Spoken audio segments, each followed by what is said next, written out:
This is Kal Kat, the Kal Katster, and this is a review of The House with the Clock in the Walls. Yeah, I was not familiar with the book. Mark's Cards was, but I was not familiar with it, so I don't know how much of it is actually accurate at all. I'm not gonna on the computer look it up or anything. I just wanted to House of the Clock in the Walls. Yeah, Jack Black, Kate Blanchett, kid from I think it's the kid from Stranger Things in it, kind of playing the kid from. So yeah, or somebody similar. Your basic movie premise. It just came out, so minor spoilers, I guess. I don't know. Your basic premise is that the kid's parents die in a car crash, and he goes to live with his eccentric uncle Jonathan, who is a warlock apparently, and that's in the trailers. So yeah, he's a boy witch. And he lives with his neighbor is an older lady witch played by Kate Blanchett. Yeah, and he's Jack Black being a sort of Lord Blood-Raw, but I don't think he knows who that is. So yeah, it's not, but yeah. But yeah, he didn't know who that is. But it's unlikely. And they have a TV show now, but it's probably hasn't heard of it.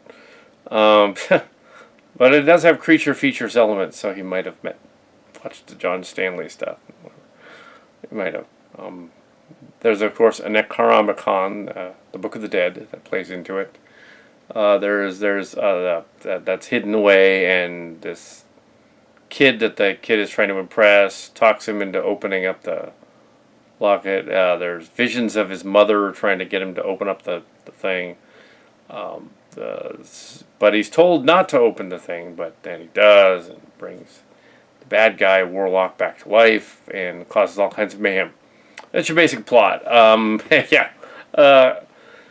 Yeah, I rambled on in a previous review, but this one I really can't ramble on too much about it. It's not.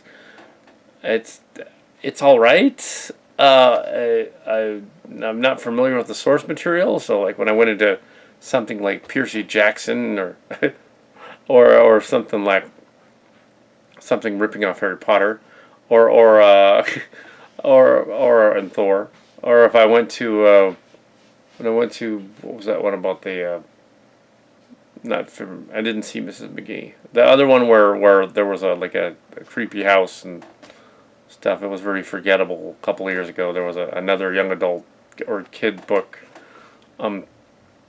with time travel going on in it. Similarly, where the guy goes to like that foreign. What's the name of that? Yeah, it totally. It had a long title too. Yeah, anyway, I don't know what that was, but in that one they sort of. The cliche at the end is the reset button, and in this one, kind of the same idea, the reset button. Also, it was similar to Hugo, which had clockwork in it and stuff. The kid, yeah. But it wasn't Hugo that I was thinking of. What was that? Was that not Lemony Snicket? Although it does remind me a little bit of it. No, it's something later. It was. There was this other thing they thought they were going to make a series out of it. I have to look this up because this is annoying. Man, this movie took forever to find. Miss Peregrine's Home for Peculiar Children. They made a movie out of it years ago. This reminds me of that movie because it has creepy witch characters and stuff. Not exactly the same, but it has. Creepy stuff, Halloween-y kind of stuff, and creepy house, and odd sort of circus kind of freak kind of magic going on. It's obviously not the same, but yeah, that was someone else, and Miss Peregrine's Over. Yeah, they didn't end up doing a sequel to that, or at least not in the theaters. Maybe they went to Netflix or something. But there were more of those books, so there was at least, yeah. Anyway, this is I did not look up the backstory of this at all. I'm just doing a review. I'm doing a review of the house with the clock on the walls. The bad guy wizard puts a clock in the house so that he can cause the world to end, so they can reverse time. And then cause the world to end and erase humanity. Of course, if it's as slow as it is in the movie, it would take at least a million years for that to actually happen. But Alice apparently turns some of them into freaks and makes them have like an adult head on a baby body. That's kind of freaky. I couldn't really comment on it during the movie because that sounded worse than it was. I couldn't really comment on the movie. I probably shouldn't be commenting loud on the movie anyway, but there were people in the theater and children like next to me, so I couldn't really. Yeah, I couldn't make any jokes under my breath like but really I was just kind of baffled at parts of it. They do have a cat poop joke with a lawn lion, a lawn griffin that comes out and who's the litter box. There's these odd, like, gross out humor in this movie, and of course the Ghostbusters pumpkin blasting thing, which they ripped off from the animated Ghostbusters, is in there, with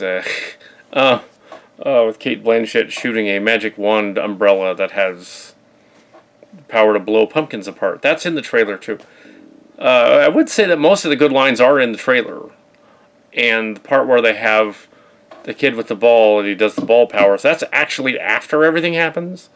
So it kind of gives away the ending a little bit. If you watch the movie, you're kind of like, oh, so like the ending of Castaway, that trailer for Castaway with Tom Hanks on the island, they show him off the island. They show the kid all right in the last scene after the end of the movie doing the gag with the basketball. And it's like, you just gave away that he's going to survive. I know he's going to because he's the hero, but your trailer gave away the... Oh well.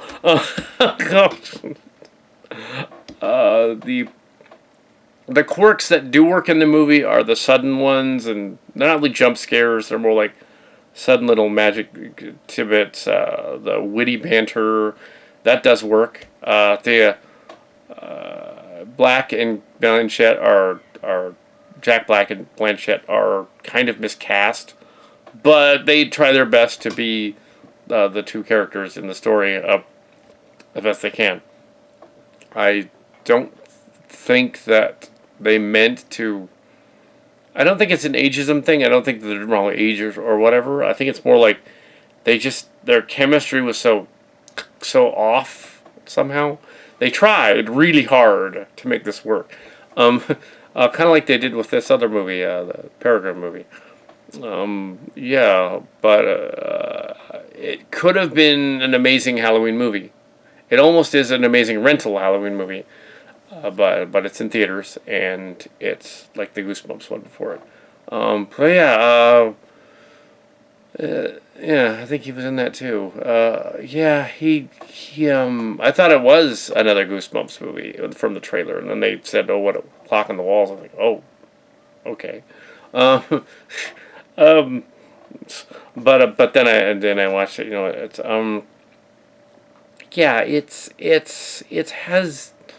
It's okay. I'm not gonna be apologetic for it. It's okay. It works. I'm not sure how entertained the other children next to me were. They seemed to be either bored or antsy. Probably because Jack Black was just a little bit too intense, and Kate Blanchett a little too annoying and crass, and the little boy very ineffectual. He tried really hard to pull off the story, but he just quite have. He's not Harry Potter, let's say.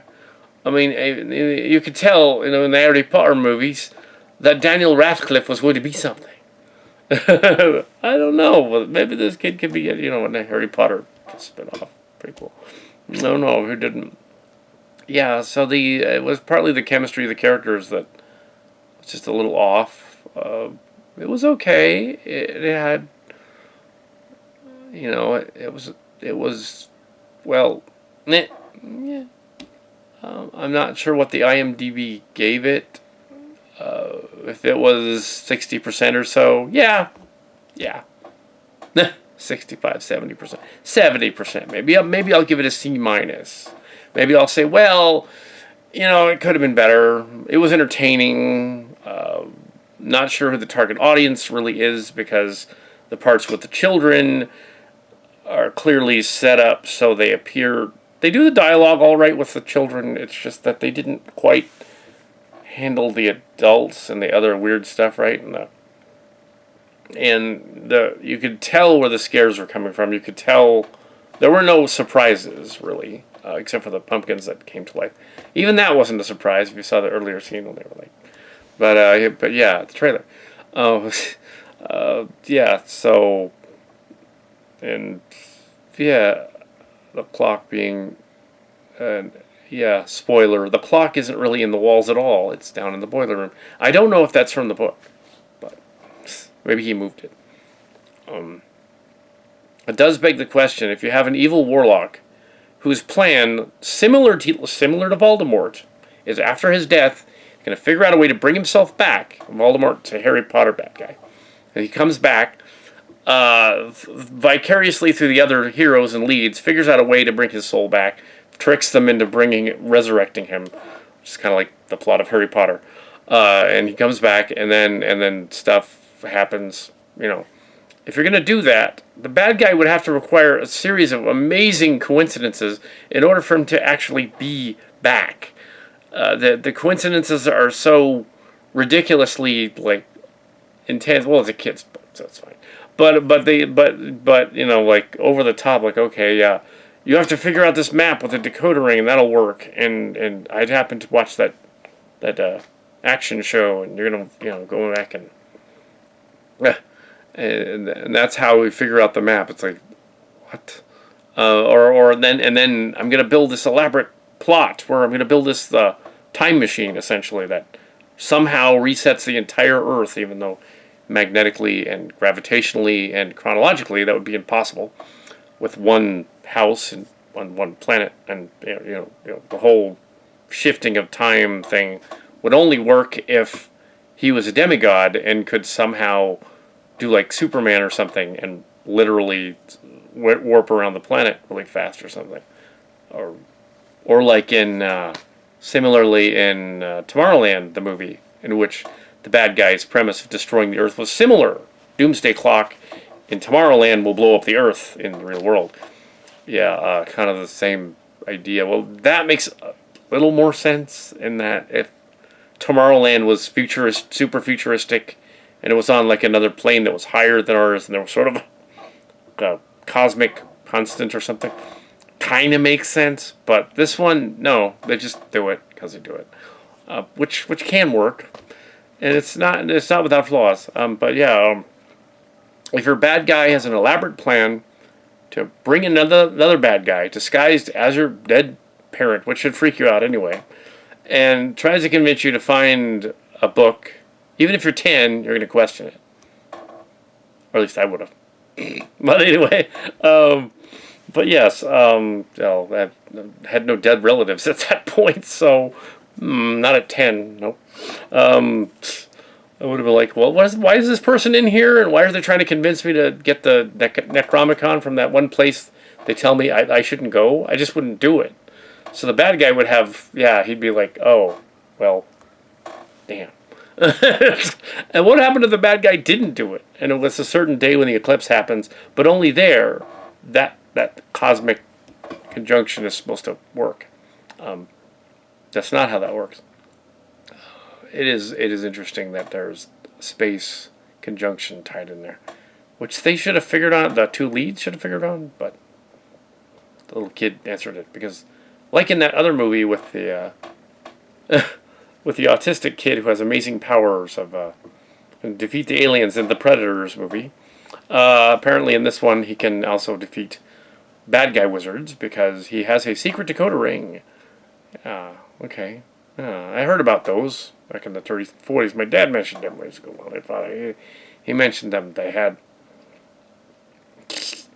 You think if it was that obvious, Jack Black's character would have figured it out because it's supposed to take place in the 50s. And that part of it's all right. So yeah, so if you play around with the notion that the whole thing is a 50s mentality, and like TV is relatively new and well, fairly new, and like how a TV works and how radio and how astronomy and all that works and how nuclear and physics and stuff works. There's no internet yet. There's no cell phones. It's all back when they didn't really have much of. They had television and radio, telegraph, and they had gasoline powered cars and such. But yes, yes, they yeah, it works on some levels. It's all right. It's worth a rental. I don't think the children in the theater during the show, and it was a packed house. It was a Saturday. It was not a special screening. I don't think they were all that impressed. They kind of walked out like, okay. Maybe their older siblings were like, "Oh, we'll go watch Harry Potter. It's better." So, but yeah. Anyway, yeah, it is actually. Yeah, I don't know if they try. I don't know if it's a good adaptation. If they're faithful to it. I don't know, but yeah, it did.